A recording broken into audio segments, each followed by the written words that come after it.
Buenos días chicos, bienvenidos a la clase número 9 de física. Hemos tenido una cantidad de clases bien nutrida de física, afortunadamente. El año pasado y hasta y algunos años atrás, décimo solamente tenía 2 horas de clase de física y me parecía muy complicado porque la cantidad de temas que hay que ver es bastante grande. Ok, primera ley de Newton. Vamos a enunciar entonces la primera ley de Newton nuevamente. Ya lo habíamos enunciado, ya habíamos dicho en qué consistía la primera ley. ¿Quién me dice el enunciado concreto, perfecto? Espero hayan visto los videos o no los vieron. Dígame la verdad.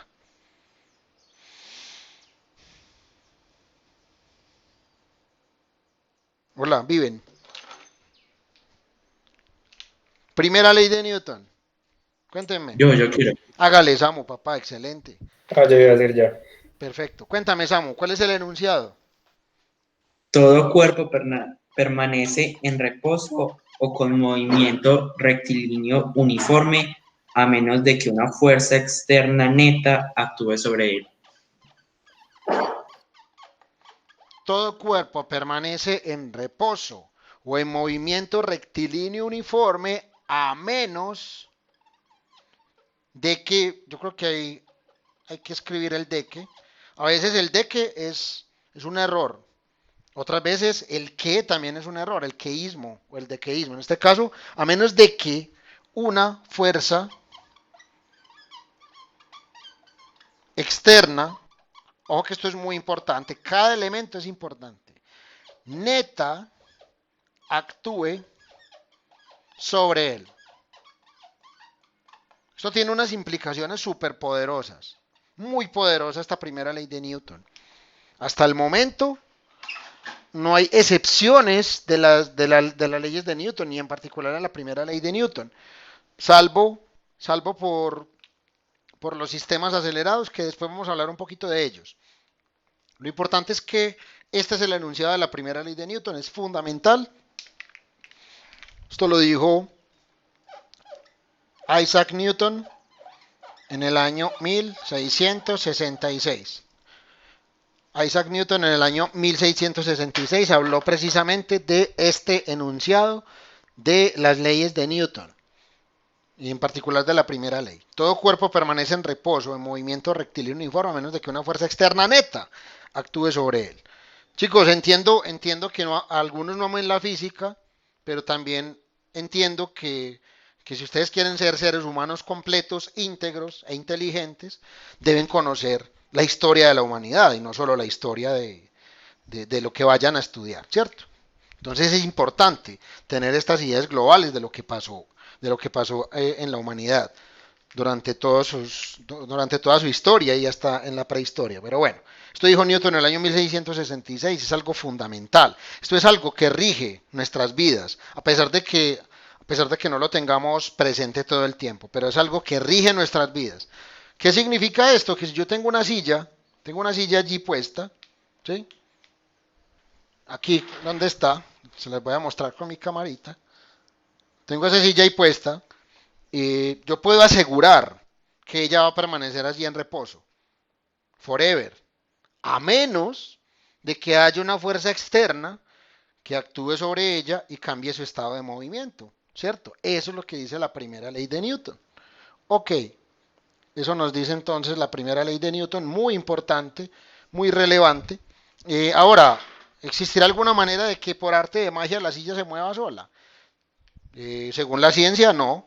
Según la ciencia, no. Si por alguna razón la silla se empieza a mover sola, es porque hay alguna fuerza que está actuando sobre ella, ¿cierto? Y si no logramos identificar la fuerza que actúe sobre ella, es porque tal vez existe un nuevo tipo de fuerza que debamos considerar. ¿De acuerdo? Entonces eso puede llegar a suceder. Cuando un objeto, por ejemplo, como esa silla, empieza a moverse sola, yo digo, carajo, ¿por qué se está moviendo sola? Si la primera ley de Newton dice que el objeto no puede cambiar su estado de movimiento, no puede estar quieto y luego comenzar a moverse solo, y no hay ninguna fuerza que yo conozca, es porque probablemente haya otro tipo de fuerza. Hasta ahora no hay más fuerzas o nuevas fuerzas conocidas o más bien no conocidas, que queramos definir. Hasta ahora todas las fuerzas de la naturaleza las conocemos. Es posible que más adelante algún científico hable, hey, hay otro tipo de fuerza, la fuerza fantasmagórica, es decir, se descubre que hay fantasmas y es que los fantasmas pueden interactuar, pero hasta el momento eso es simplemente absurdo.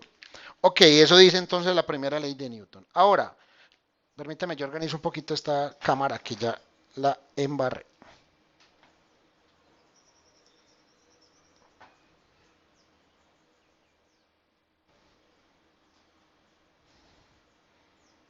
Bueno, hice mi mejor esfuerzo. Ok, ¿hay alguna inquietud hasta allí? ¿Duda? No, Ok, perfecto. Chicos, necesito que estén activamente en la clase preguntándome. Bien, esto es muy importante. Ok, la primera ley de Newton tiene este enunciado teórico. Sin embargo, existe también un enunciado, digámoslo así, operacional. ¿Sí? Y ese enunciado operacional dice lo siguiente. ¿Quién además de Samuel recuerda qué significa esta letra griega? Lo dije en la clase anterior. Esta letra griega. Sigma. Sigma, es la No letra sé. griega sigma mayúscula. ¿Y qué significa? ¿Para qué sirve? Suma. Suma, no Suma. sé. Sensacional. Eso significa. Suma. Esa va a ser la notación que vamos a utilizar de ahora en adelante. Suma de fuerzas iguales a cero. Suma de fuerzas iguales a cero es equivalente, esta doble rayita para allá y para acá, significa equivalencia. El próximo año, al inicio de cálculo, van a ver, conmigo o con el profesor que esté, van a ver este tipo de simbología, eso se llama un razonamiento lógico, también se ve en filosofía, pero bueno, suma de fuerzas iguales a cero es equivalente a decir una de las siguientes dos cosas, o que la velocidad del móvil es igual a cero, o que la velocidad del móvil es igual a una constante. CTE significa constante. Eso te dice la primera ley de Newton. En la clase pasada lo dije y hoy lo reitero porque es muy importante. Suma de fuerzas igual a cero equivale a que la velocidad del cuerpo es cero o que la velocidad del cuerpo es constante. ¿Cómo se interpreta esta forma de enunciar la primera ley de Newton? Es una forma un poquito más operacional. Dice lo siguiente, observe un cuerpo, en este caso la silla, no sé si la recuerdan, la silla, ¿cierto? Hay unas fuerzas que actúan sobre la silla y claramente la suma de fuerzas es igual a cero, ¿cierto? Entonces, observo la silla, miro las fuerzas que actúan sobre ella, me doy cuenta que la suma de fuerzas es igual a cero, entonces yo puedo asegurarte una de las siguientes dos cosas. O la silla está con velocidad igual a cero, ¿qué significa qué? Otra manera de decir velocidad igual a cero. Isa, por ejemplo. Isa, otra manera de decir que la velocidad es igual a cero. Isabel, vives.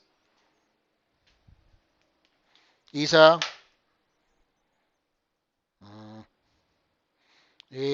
David, otra manera de decir que la suma de fuerzas es igual a cero. Cami, honestamente no me acuerdo y estoy pensando en eso. No, Ahí sí no me te... ocurrió una cosita, pero yo sé que no. Tírela, tírela, tírela, no se asuste, viejo. No, Dígala. no, no, no, no, no creo, porque sería algo muy fuera de lugar. No, dígalo. A mí no sería una constante. No. ¿Qué significa? Otra manera Reposo. de decir que la suma de fuerzas es igual a cero. Que está en reposo. Claro Reposo. que sí. Sí, entonces Reposo. no era eso. Ah, ok. Reposo. Chicos, bueno, vuelvo con Isa, de pronto no me escuchó ahorita. Isa, otra manera de decir que la velocidad es constante.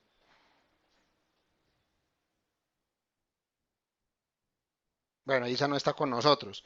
Pero Hudson, otra manera de decir que la velocidad es constante. Un sinónimo de ello. Hola.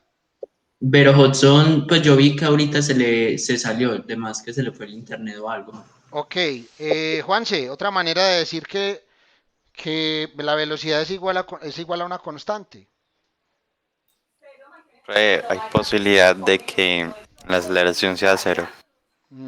Sí, de acuerdo, aceleración igual a cero es otra manera. Te lo valgo. pero estoy buscando otra cosa. Claro, estás totalmente en sintonía. Pero otra manera de decir que la velocidad es constante.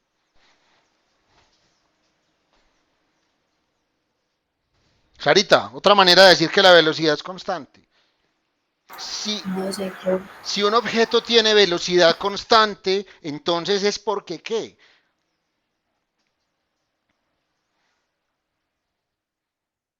Chicos, está en el tablero toda la información. Conectémonos, por favor. Juan Manuel, ya llegó. Ah, Dime, Fabián, dime. ah, profe, ya que yo creo que es velocidad constante. Por eso, si la Velocidad uniforme, perdón. velocidad uniforme, no, eso nunca hemos hablado de velocidad uniforme. Chicos, movimiento rectilíneo uniforme. Ojo con los conceptos. Aquí dice, en el tablero estaba. Reitero entonces, suma de fuerzas iguales a cero implica que el objeto está o en reposo o en movimiento rectilíneo uniforme. ¿Sí? Es decir, tú miras una silla o miras el objeto que estás analizando, garantizas de que la suma de fuerzas son iguales a cero. Por lo tanto, yo puedo asegurarte que el objeto está o en reposo o en movimiento rectilíneo uniforme. Sin embargo, esto es reversible. Si tú partes de la derecha, también puedes llegar a la izquierda. Entonces, haces la observación de tu objeto, vuelves a revisar tu objeto y te das cuenta que el objeto está en reposo o está en movimiento rectilíneo uniforme. Por lo tanto, puedo garantizar que la suma de fuerzas sobre él es igual o son iguales a cero. Ojo con esto que es muy importante. Se puede dar en dos direcciones. Observas esto y puedes asegurar o esto o esto. ¿Cierto? Observas que la suma de fuerzas es igual a cero, por lo cual puedes asegurar esto o esto. O observas esto o esto y puedes asegurar que la suma de fuerzas son iguales a cero. Eso dice la primera ley de Newton. Todo cuerpo permanece en reposo o en movimiento rectilíneo uniforme a menos de que una fuerza externa neta actúe sobre él. Esta primera ley de Newton es la razón por la cual, bueno, yo no tengo pelo, pero si yo me caigo en un hueco, yo no me puedo sacar del hueco jalándome de la camisa, ¿o sí? Es imposible, ¿cierto? No es posible hacer ese tipo de cosas. Razón por la cual, como la suma de fuerzas es igual a cero, yo no puedo lo único que puedo es estar en reposo con una velocidad constante. Y hay otra implicación muy importante. Ojo con esto. La voy a poner aquí en rojo. Implicación importante.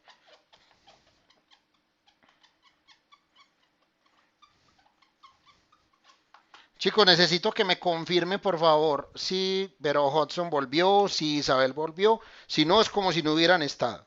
Les pongo la Profe, yo falta de estoy azúcar. aquí. Hola, Profe, yo profe. estoy aquí. Ah, ok, Profe, perfecto. Es que te no. hice 3 preguntas ahora y no me respondiste. Implicación importante, fundamental. Fundamental esta implicación. Es fundamental esto que les voy a decir. Implicación importante y fundamental de la primera ley de Newton. Los cuerpos no se pueden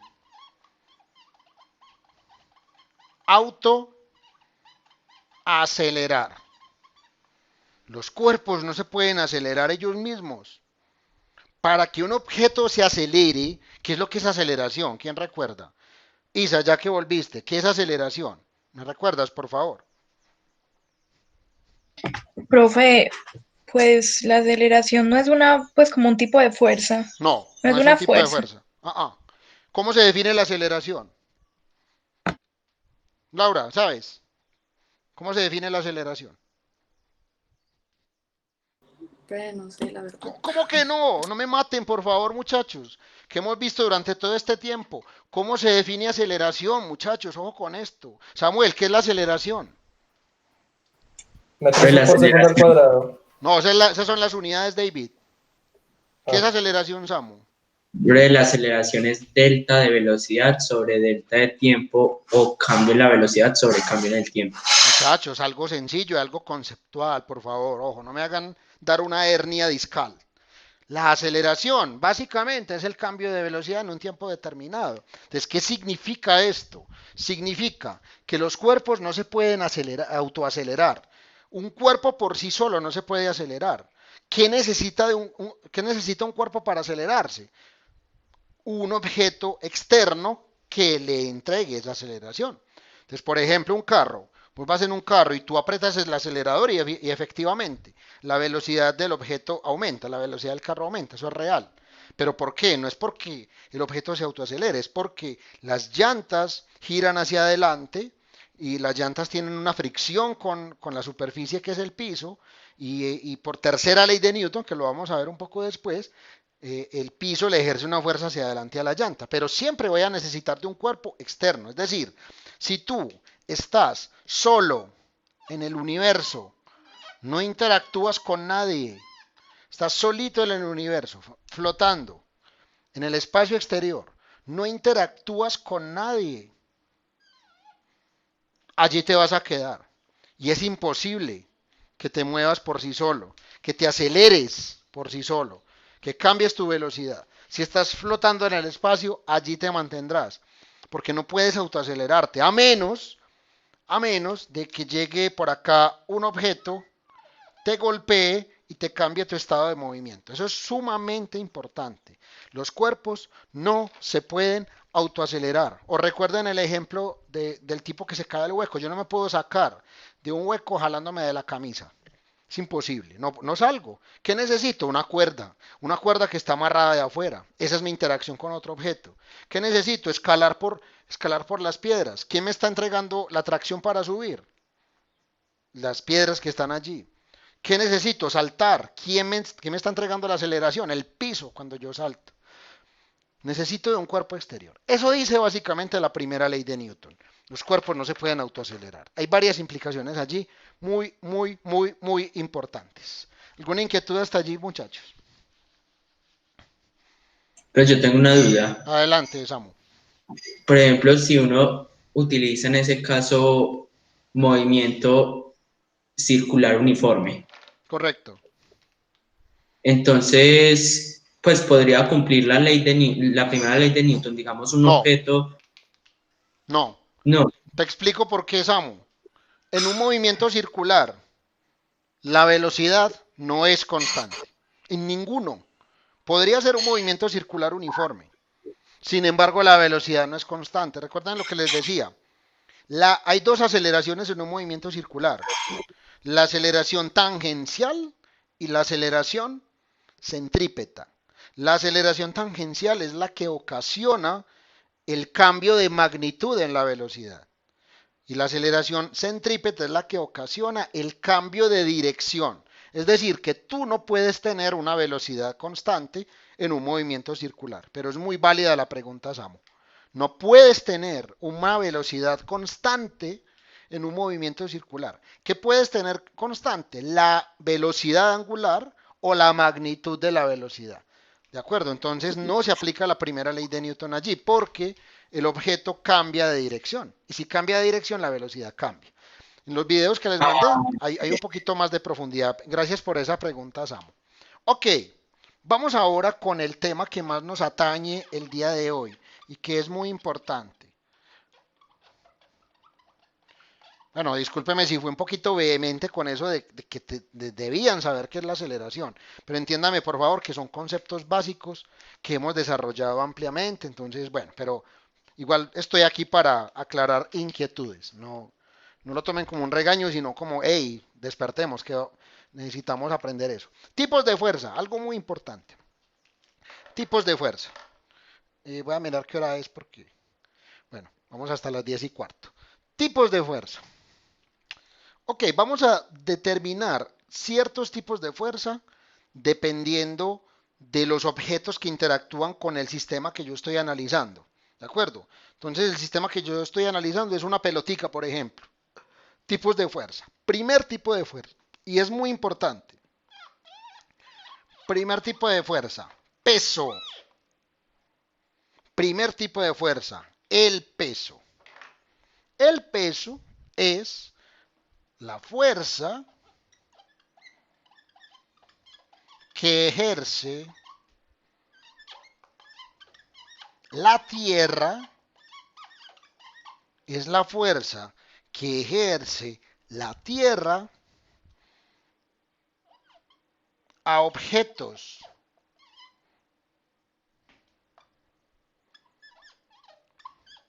pequeños, voy a poner entre comillas pequeños, porque es bastante relativo. Cuando uno habla de grande o pequeño, pues evidentemente es una noción muy relativa, ¿cierto? ¿Qué es grande? O sea, digamos yo le pregunto a Juan Manuel, ¿qué es grande? Si yo te dijera, hey, decime qué es grande, defíneme qué es grande. ¿Tú qué dirías? Si quieres me escribes que te leo por acá en el celular. Ah, Juanma, no había visto tu respuesta, me disculpas por favor. Muy buena respuesta. Es que, Camille, Juanma tiene el micrófono dañado. Que ocupa más espacio, dice Juan Manuel. Perfecto, gracias David. Pero ¿cómo así que más espacio? ¿Más espacio que quién? Profe, Hola. yo creo que eso va a depender como de nosotros tengamos en la mente de cómo son las cosas, ¿me entiendes? O sea, digamos, Sí, nosotros ya tenemos como una proporción en la cabeza de los tamaños de las cosas, ¿cierto? sí, Entonces correcto. ahí es, por ejemplo, no sé, un tamaño normal de una casa. Cuando uno ve la mera casa, uno dice, uy, mera mansión, que no sé qué, está súper grande. Entonces, como cuando uno ya tiene como una proporción, una dimensión de las cosas en la cabeza y ve algo menor que eso que uno está pensando, o mayor, Sí. uno ya dice que es grande o pequeño. Sensacional, Isa, claro que sí. Lo que dice Isa es súper, súper importante. Claro, ¿cómo hago para saber si algo es grande o pequeño? Pues tengo que compararlo con algo. Y normalmente la referencia que yo tengo es lo más cotidiano, ¿cierto? Es decir, para mí, que vivo en una habitación y en la misma habitación está la cama y la cocina y el baño y todo, entonces yo digo que cualquier casa es grande con respecto a la mía, ¿no? Pero pero claro, evidentemente ustedes que viven en una superfinca de 1200 metros cuadrados, la casa y 1000 hectáreas de terreno, entonces claro, para mí será eso muy grande, para ustedes eso es algo normal, ¿cierto? Ahora, lo más importante es que el concepto de grande o pequeño es un concepto totalmente relativo y como muy bien lo dijo Isa, ¿qué es grande o qué es pequeño? Comparado con, ¿cierto? Comparado con un punto de referencia. Entonces, cuando yo hable de peso, ojo con esto, que todo esto tiene un fin, que es feliz, es la fuerza que ejerce la Tierra a objetos pequeños, obviamente con respecto a la Tierra, ¿cierto? Es la fuerza que ejerce la Tierra a objetos pequeños con respecto a ella. Es decir, que por ejemplo, la Luna no es un objeto pequeño con respecto a la Tierra.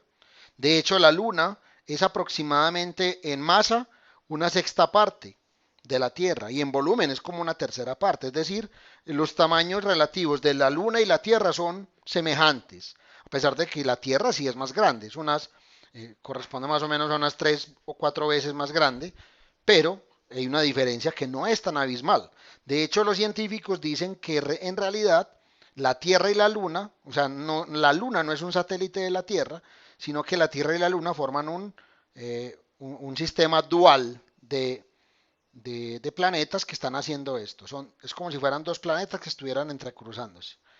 Es decir, eso dicen, porque, por ejemplo, si nos vamos ya para Saturno o para Júpiter, que tienen un montón de lunas, o satélites naturales, esos satélites naturales de Saturno y Júpiter son mucho más pequeños que ella.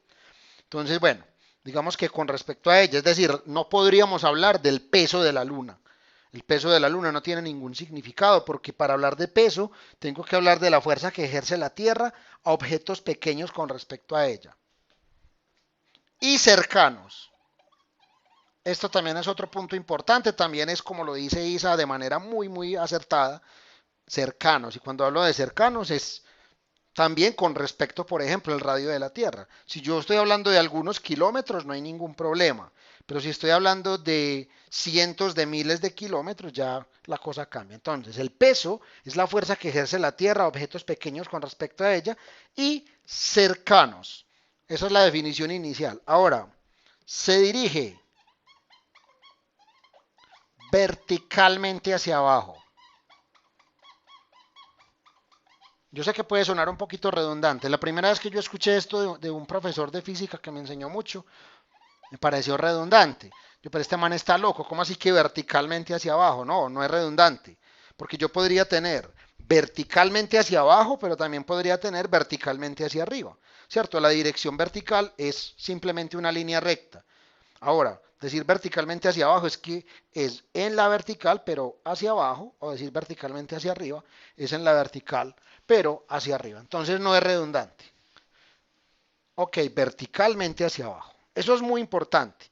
Recuerden que yo les decía que si yo soy un astronauta y me levanto en la mañana, bueno, lo de la mañana también es muy relativo en el espacio, cuando estás orbitando la Tierra, pero listo, me levanto.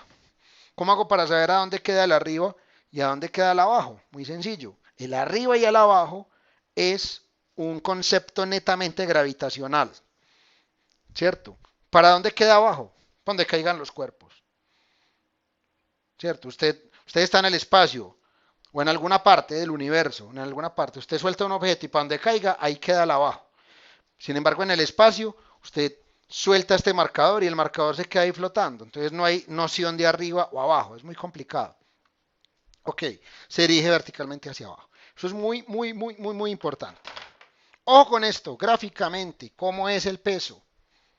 Bueno, nuevamente tenemos la pelotica. Esta va a ser el objeto de nuestro análisis. Esa es la pelotica. El peso siempre se dirige verticalmente hacia abajo, es un vector. Un vector tiene tres características: magnitud, dirección y sentido. La dirección y el sentido te lo dice esto, se dirige verticalmente hacia abajo. El peso se denota mediante la letra griega, la letra W mayúscula. ¿De dónde vendrá eso? ¿De qué palabra? ¿Qué creen?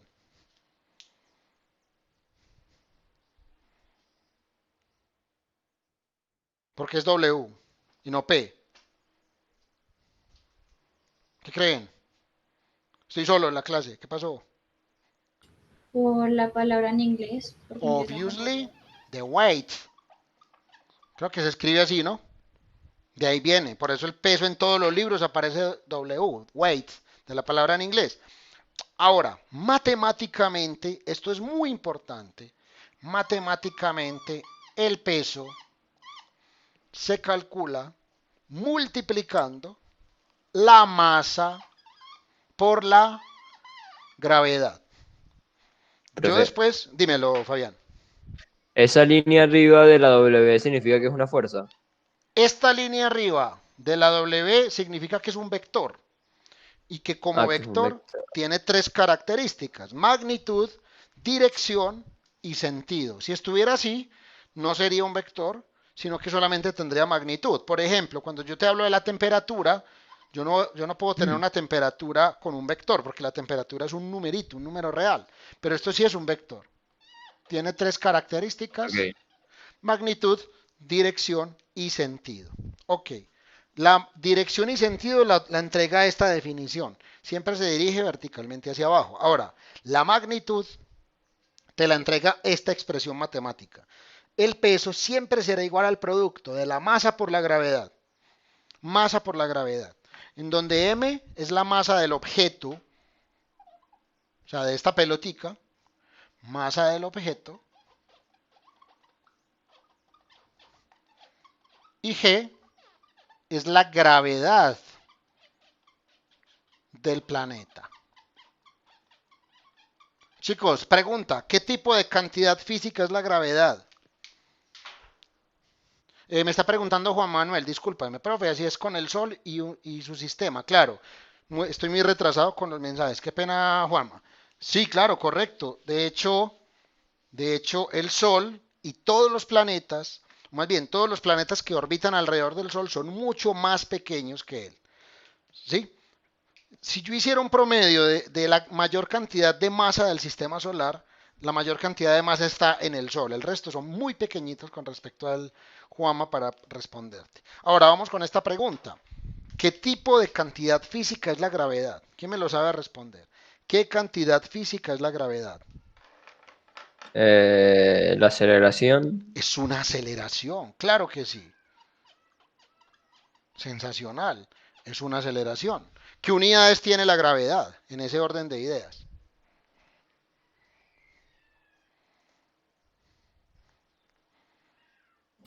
Metros. Metros. Metros sobre segundo al cuadrado, ¿no? Muy bien, Isa. Metros sobre segundo al cuadrado. Correcto. Ahora pregunta, la masa. ¿Qué unidades tiene la masa de un objeto? Eso ya lo han visto en química seguramente. ¿Quién lo recuerda? No son los gramos. Podría ser los gramos, correcto.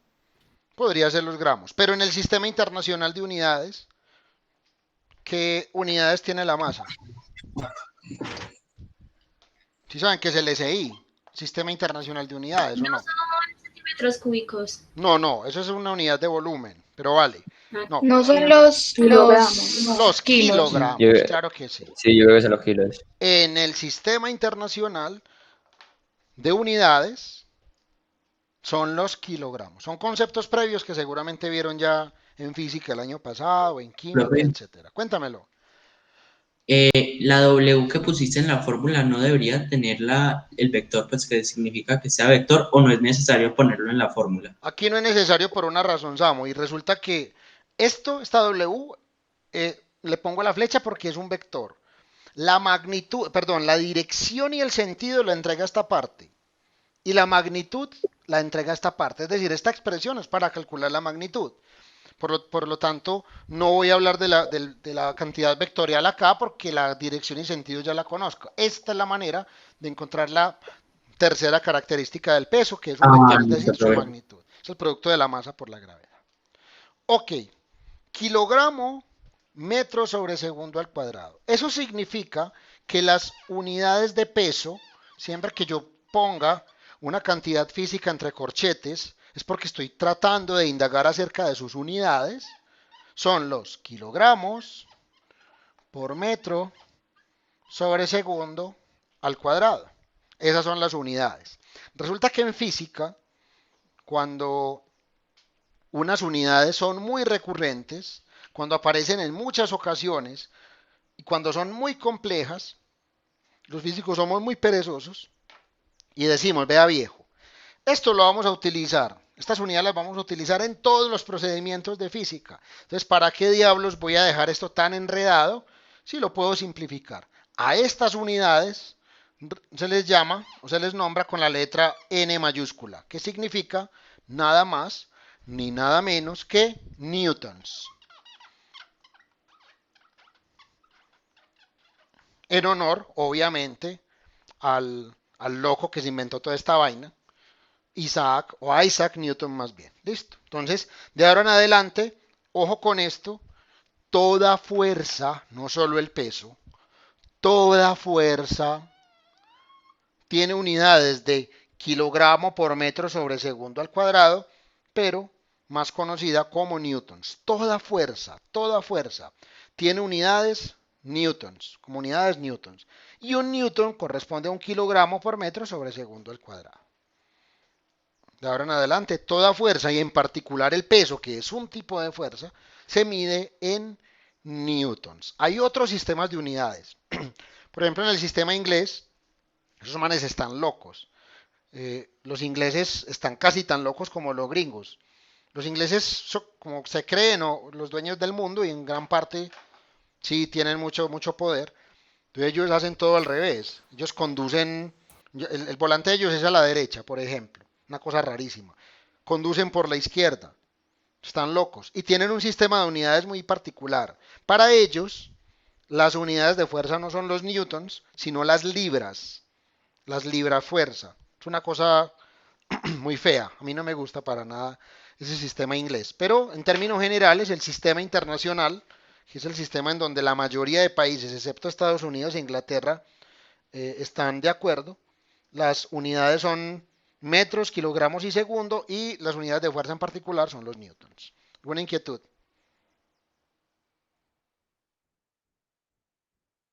¿Duda, aclaración? No, Cami. Ok, voy a borrar aquí ya para terminar. Voy a definir el último tipo de fuerza por ahora. Y ese tipo de fuerza se llama tensión.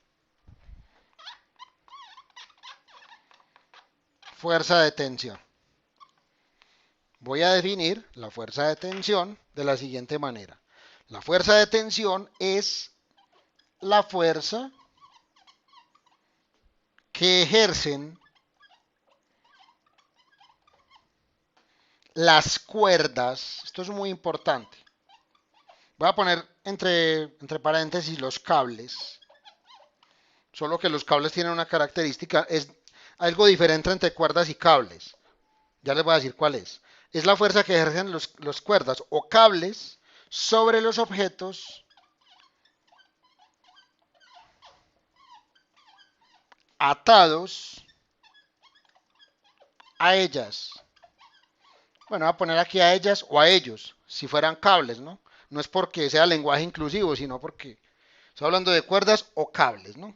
A ellas o a ellos. Bueno, sí, y si el lenguaje inclusivo, mucho mejor para no tener problema. Bueno, sobre los objetos atados a ellas o a ellos. Eso es muy importante, es decir, si un objeto está atado a una cuerda, entonces surge o emerge algo que se denomina fuerza de tensión. Ok, ahora vamos a ver hacia dónde se dirige. Se dirige a lo largo de la cuerda. Se dirige a lo largo de la cuerda.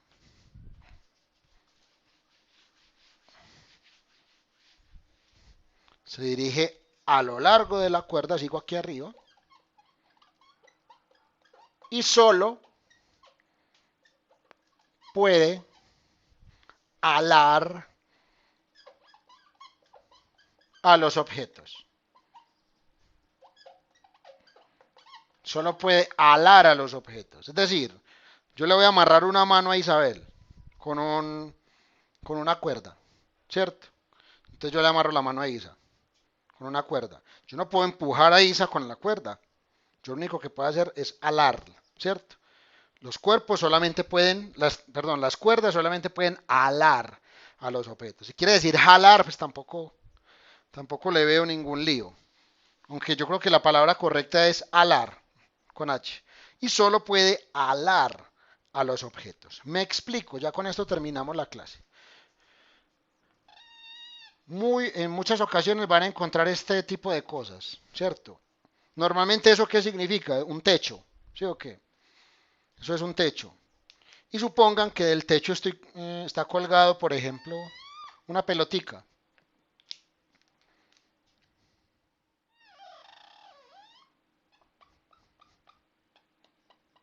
Listo, está la pelotica ahí colgando de la cuerda. Entonces, como el objeto está atado a una cuerda, según esta definición de fuerza de tensión, la tensión es la fuerza que ejercen las cuerdas o cables sobre los objetos atados a ellas o a ellos. Se dirige a lo largo de la cuerda, es decir, la tensión debe ir a lo largo de la cuerda y solo puede alar a los objetos. Es decir, que si esta cuerda está alando al objeto, ¿hacia dónde la debo dibujar?